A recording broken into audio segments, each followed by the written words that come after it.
చెబుతుంది. ఎదిగిన కొద్దీ ఒదగమని అర్థమందులో ఉంది. అపజయాలు కలిగిన చోటే గెలుపు పిలుపు వినిపిస్తుంది. ఆకులన్నీ రాలిన చోటే కొత్త చిగురు కనిపిస్తుంది.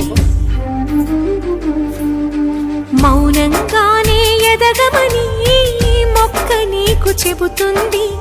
ఎదిగిన కొద్దీ ఒదగమని అర్థమందులో ఉంది. అపజయాలు కలిగిన చోటే గెలుపు పిలుపు వినిపిస్తుంది. ఆకులన్నీ రాలిన చోటే కొత్త చిగురు కనిపిస్తుంది.